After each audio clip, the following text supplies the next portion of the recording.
The night was cold and quiet, the kind of evening where the world seemed to stand still. Stars dotted the dark sky, their faint light barely breaking through the city's haze. The streets were nearly empty, except for a few cars that rolled by occasionally, their headlights casting fleeting beams of light on the cracked pavement. For most people, it was an ordinary evening. But for James Carter, it was anything but ordinary. Tonight, he wasn't just another man driving home, he was carrying a secret, one that could change everything. James had spent the last several months buried in paperwork, following leads, and piecing together a case that would expose corruption in one of the city's most trusted institutions, the police department. This wasn't just a job for James, it was personal. He believed in justice, not just as a word, but as an idea that should mean something real. To him, every document he read, every witness he interviewed, and every risk he took brought him one step closer to uncovering the truth. Tonight, as he drove through the quiet streets in his old, reliable sedan, his thoughts were consumed by what he'd just uncovered: a classified file filled with names, dates, and amounts of money that tied several officers to illegal activities. James wasn't dressed like the high-powered federal prosecutor he was. Instead, he wore a simple gray hoodie, a pair of faded jeans, and sneakers that had seen better days. He looked just like any other man driving home after a long day.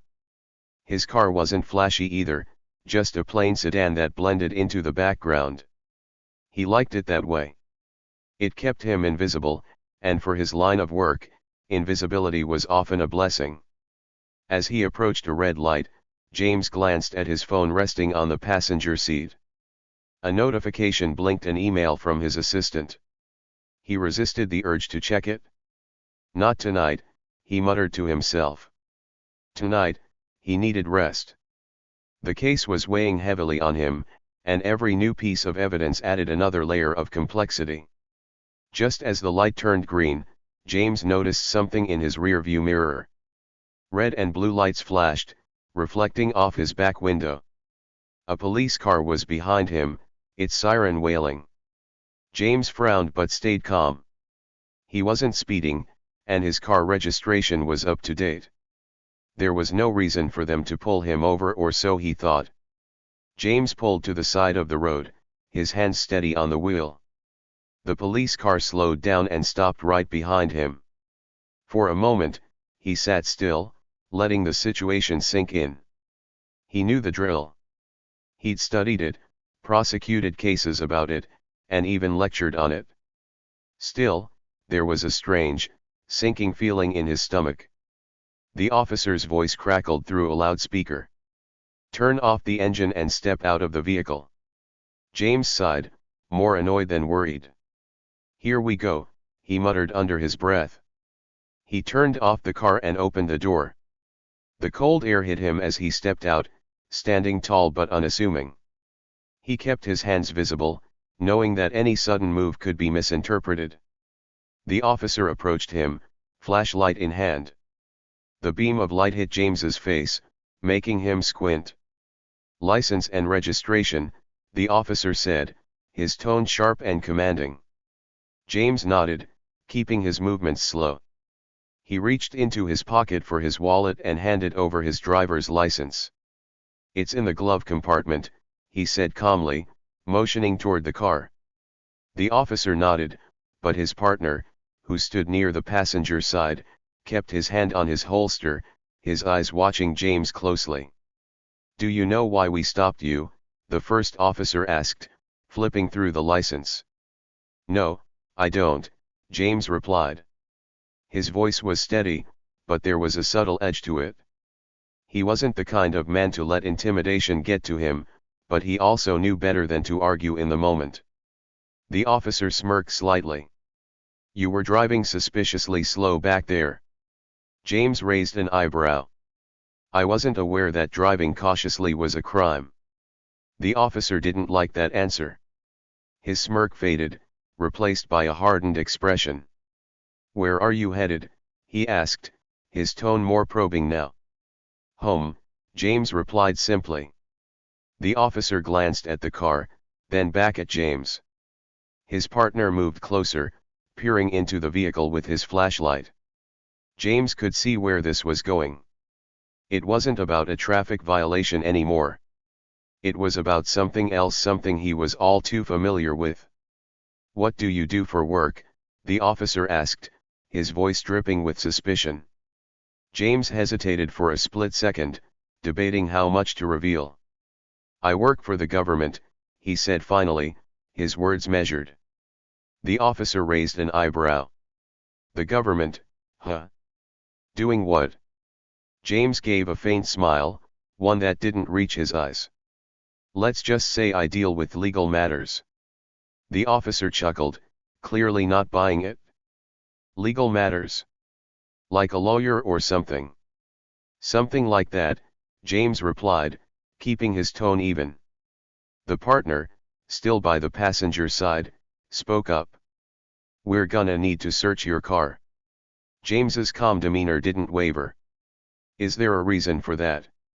"Standard procedure," the officer said, his tone firm. But James knew better. He'd seen this play out too many times, and he wasn't about to make it easy for them. "Not without a warrant," James said, his voice steady but firm. The officer's smirk returned. "You're refusing a search." "I'm asserting my rights," James corrected him. The tension was palpable now. The officers exchanged a glance, and James could see the wheels turning in their heads. They weren't used to being challenged, especially not by someone who looked like James, dressed casually, driving an old car, blending into the background. But what they didn't know was that James Carter wasn't just any man. He was a federal prosecutor, and he wasn't just working any case. He was investigating their department. "License and registration," the officer barked again, his tone sharp and demanding. It was the kind of voice designed to make anyone feel small, like they'd done something wrong just by existing. James reached into the glove compartment slowly, his movements deliberate. He wasn't in a hurry. He'd been in situations like this before, not often, but enough to know how they played out. As he retrieved the documents, he couldn't help but notice the officer's partner standing by the passenger window. The man wasn't just watching, he was staring, one hand resting on his holster as if waiting for a reason to use it. The air felt heavy, almost suffocating. James could sense the unspoken tension, the way the officers carried themselves. They weren't here to help or to keep the peace. They were here because they thought they'd found an easy target. "What's the problem, officer?" James asked, his voice calm but firm. He handed over his license and registration, meeting the officer's gaze directly. The first officer, a burly man with a shaved head and a slight sneer, took the papers without breaking eye contact. His narrowed eyes were filled with suspicion, as though he was trying to find something wrong just by looking at James. "You were driving suspiciously slow back there," the officer said finally, his words slow and deliberate, as if testing James's reaction. James raised an eyebrow, his expression neutral. "Driving slow? Is that against the law?" The officer's sneer deepened. He wasn't used to people questioning him. "Where are you headed?" "Home," James replied simply. "And where's home?" the officer pressed. James gave the name of his neighborhood, a middle-class area on the other side of town. The officer nodded slowly, as if filing the information away for later. But James could tell this wasn't about his destination. They weren't interested in where he was going. They were interested in who he was and who they thought he was. The officer glanced back at his partner, who shrugged. It was a silent exchange, one James had seen before. They didn't need a real reason to keep him here. They just needed an excuse. "Step out of the car," the officer ordered, his voice sharp and commanding. James hesitated for a split second, not because he was afraid, but because he knew what was coming. This wasn't about a traffic stop anymore. This was about control. Still, he followed the command, opening the door and stepping out into the cool night air. "Hands on the hood," the officer barked. James complied, placing his hands flat on the cold metal. The officer's partner moved in, patting him down roughly, as though expecting to find something incriminating. "You carrying any weapons?" the partner asked, his voice gruff. "No," James replied evenly. "Drugs?" "No." The partner snorted, clearly unimpressed by James's straightforward answers. "You don't seem nervous," he said, almost accusingly. James turned his head slightly, just enough to look at him. "Should I be?" The partner didn't respond, but his grip tightened as he continued the pat-down. When they were finished, the first officer stepped closer, holding James's license in one hand. "So, what do you do for work?" he asked, his tone casual but laced with suspicion. James knew this was the moment they'd been waiting for. They wanted to know if he was someone they could intimidate or someone they'd regret messing with. "I work for the Justice Department," James said simply. The officer raised an eyebrow, then let out a short, harsh laugh. "The Justice Department, huh? Sure you do." James didn't react. He didn't smile, didn't frown, didn't show any sign of being offended. He just stood there, calm and steady, waiting to see what they'd do next. The partner leaned against the car, crossing his arms. "Let me guess you're a lawyer or something." James met his gaze without flinching. "Something like that." The first officer smirked, clearly not convinced. "You got any proof of that, Mr. Justice Department?" James reached into his pocket and pulled out his federal ID. He held it up, the badge glinting faintly under the streetlights. The smirk disappeared. The officer's eyes flicked to the ID, then back to James's face. "This real?" he asked, his voice quieter now, almost uncertain. "You can call the number on the back if you'd like," James replied.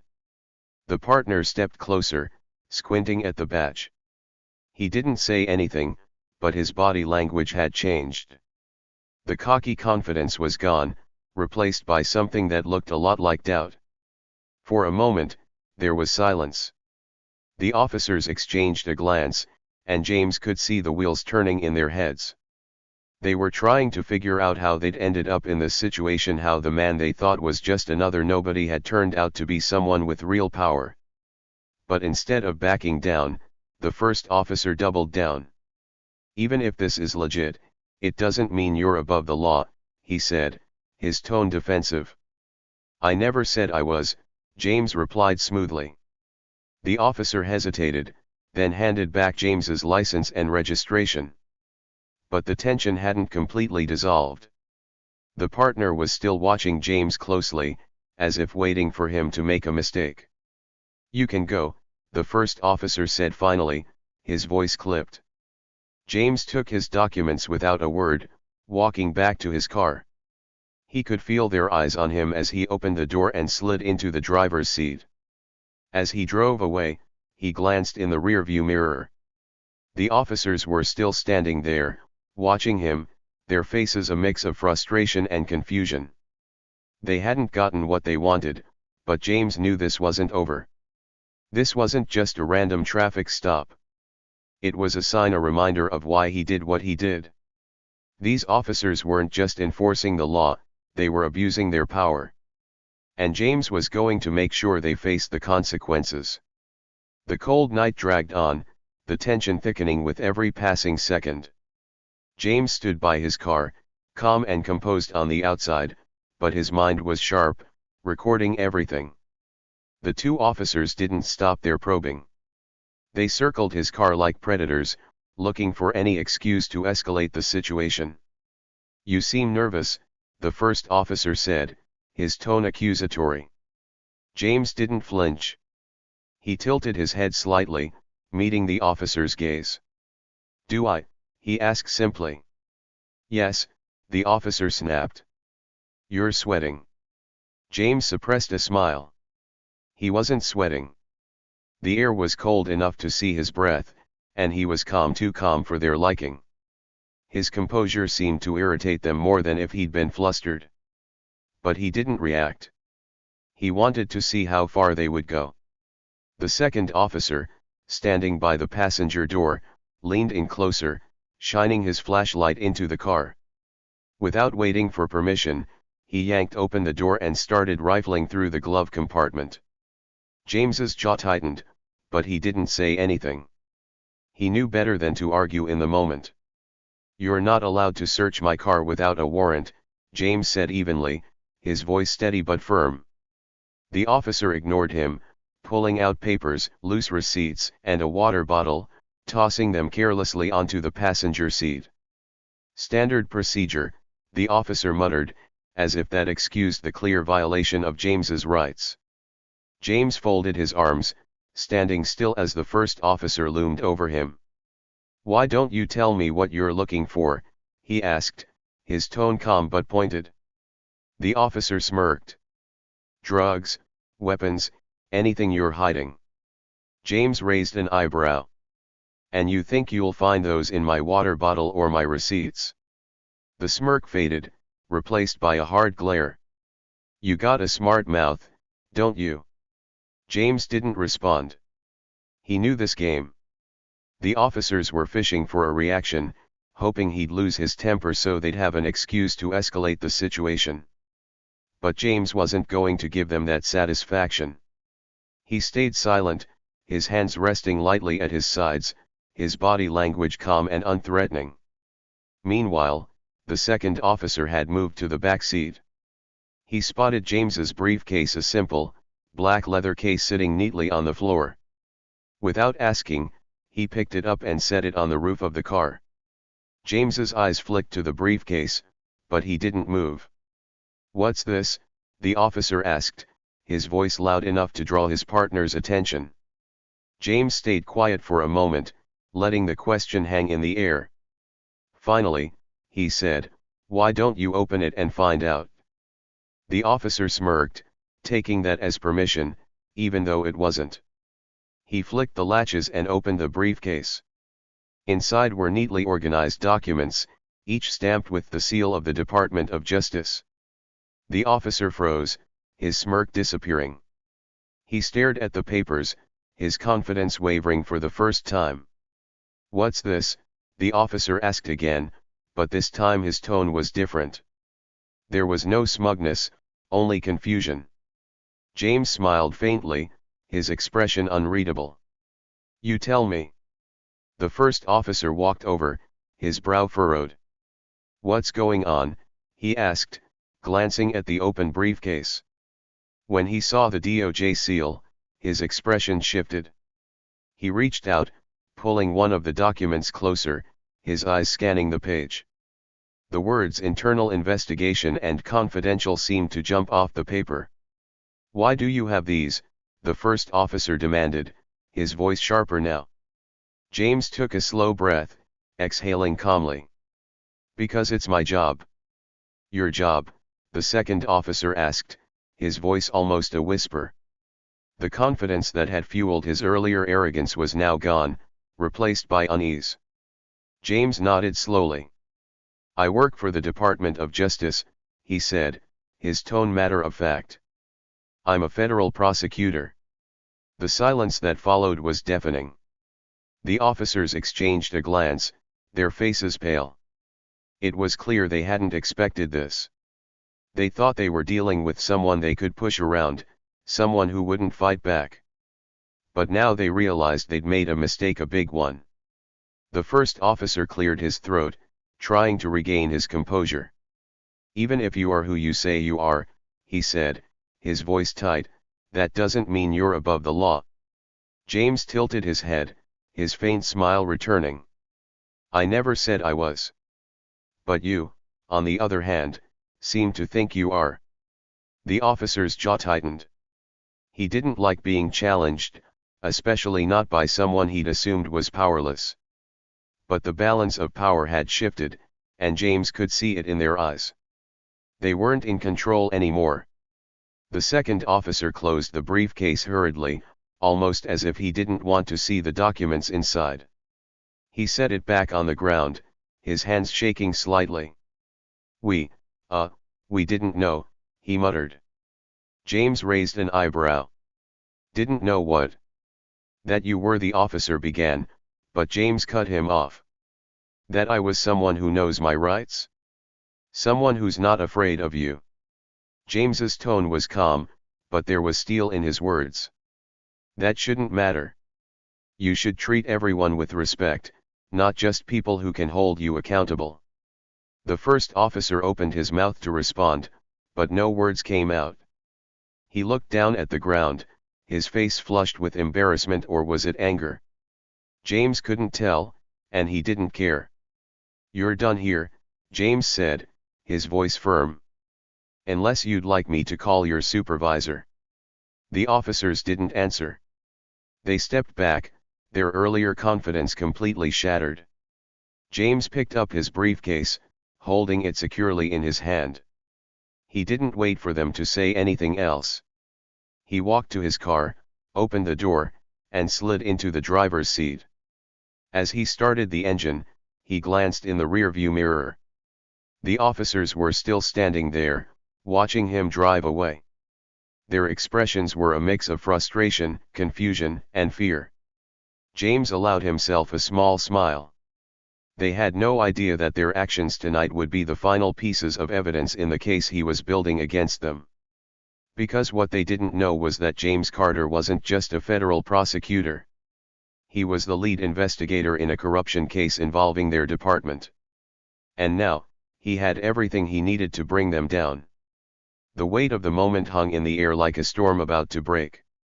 James stood steady, his expression calm but firm, his every movement deliberate. He reached into his wallet with a slow, measured pace, pulling out the small, official card that carried the truth, the one thing these officers hadn't counted on. As he held up his federal ID, the street lights caught the embossed seal of the Department of Justice, making it glint faintly in the darkness. James's voice was low but carried an unmistakable authority. You might want to take a closer look. The smirking officer froze, his confidence draining away as his eyes landed on the ID. For a moment, he just stared, his brain struggling to process what he was seeing. The realization hit like a freight train, and all the bravado he had displayed earlier evaporated in an instant. You're a prosecutor, the officer stammered, his voice cracking. Federal, James said, his tone even. And not just any prosecutor. I'm the lead investigator in a case involving corruption in this department. That's right. Your department. The silence that followed was deafening. The other officer, who had been standing a few steps away, quickly moved closer to get a look at the ID himself. His face went pale, and he took a half step back, as though trying to distance himself from the situation. Sir, we didn't, the smirking officer began, but his voice faltered. James raised a hand, cutting him off. Don't. Just don't. His words were calm, but there was an edge to them, a cold finality that stopped the officer mid-sentence. The second officer opened his mouth, as if to speak, but no sound came out. His eyes darted between James and his partner, clearly searching for some way to salvage the situation. But there was nothing to say. Nothing that could undo what they had just done. You've just made a bad situation worse, James said, his voice sharp and deliberate. He took a step forward, his presence suddenly larger, more commanding. Obstruction of justice. Unlawful search. Abuse of power. Do you have any idea how serious those charges are? The first officer stammered something that might have been an apology, but James didn't give him the chance to finish. This isn't just about me, James continued, his tone growing colder with each word. This is about every single person you've treated like this, every innocent person you've harassed, intimidated, or wronged because you thought you could get away with it. The words hung in the air, heavy and unrelenting. The officers exchanged a panicked glance, their earlier arrogance replaced by something closer to fear. Sir, we didn't know, the second officer began, but James cut him off again, his voice rising slightly. That's the problem, isn't it? He said, his eyes narrowing. You didn't know. You didn't bother to find out. You saw someone you thought you could push around, and you didn't care about the consequences. Well, now you're going to learn what those consequences are. The smirking officer, the one who had started this whole ordeal, was no longer smirking. His hands fidgeted nervously at his sides, his bravado completely shattered. Look, sir, we can explain. James let out a sharp, humorless laugh. Explain? Oh, I'd love to hear it. Go ahead. Tell me what excuse you think will justify violating my rights and breaking the law. The officer's mouth opened and closed, but no words came out. That's what I thought, James said. He took a deep breath, forcing himself to stay calm. Losing his temper wouldn't help, not now, not when he held all the cards. You think this is over? James asked, his voice dropping to a dangerous quiet. It's not. This is just the beginning. The officers stood frozen, their faces pale, their bodies tense. They looked like schoolboys caught red-handed, waiting for the principal to decide their punishment. You'll hear more about this soon, James said, his tone sharp and cutting. Trust me. With that, he turned on his heel and walked back to his car. The officers didn't move. They didn't say a word. They just stood there, watching as James opened his car door and slid into the driver's seat. James didn't rush. He started the engine, adjusted his rearview mirror, and pulled back onto the road with deliberate calm. As he drove away, he glanced in the mirror one last time. The officers were still standing there, their expressions a mix of panic and disbelief. James allowed himself a small smile not of triumph, but of resolve. This wasn't just about what had happened tonight. This was about justice, about accountability, about making sure that people like those officers didn't get to abuse their power without facing the consequences. He reached over to the passenger seat, where his briefcase rested. Inside were the documents that could bring down the entire corrupt system these officers were part of. Tonight, they had handed him exactly what he needed, first-hand evidence of their misconduct. And James Carter wasn't just going to use that evidence. He was going to make sure it mattered. By the time James Carter drove away that night, the officers were left standing in stunned silence. Their confident smirks had vanished, replaced by pale faces and the uneasy realization of what they had done. The night's quiet swallowed their panicked whispers as James disappeared down the road, his tail lights fading into the distance. For James, the incident was just another moment in a much larger fight. But he knew this moment would have consequences not just for those officers, but for the entire corrupt system they represented. He gripped the wheel tightly as he drove home, his mind racing. This was more than just a personal encounter. It was a glaring example of the abuse he had spent months working to expose. The next morning, the story broke. It wasn't just a local news piece. It was a headline that spread like wildfire: Federal prosecutor investigating police misconduct, detained by officers from the same department. James hadn't leaked the story, he didn't need to. Witnesses at the scene had seen the incident, and word had spread quickly. By the time the news hit the internet, it was everywhere.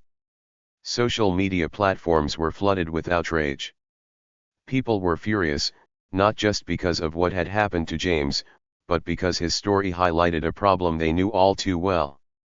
Another example of cops thinking they're above the law, one comment read. Imagine how they treat people who don't have James's credentials, another user wrote. The story sparked protests in the city.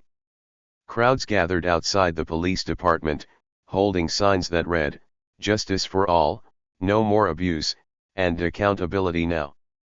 People demanded answers. They demanded change. Inside the department, chaos erupted. The officers involved in the incident were immediately placed on administrative leave, but that wasn't enough to quell the public outcry. An internal investigation was launched, but James knew better than to trust the department to police itself.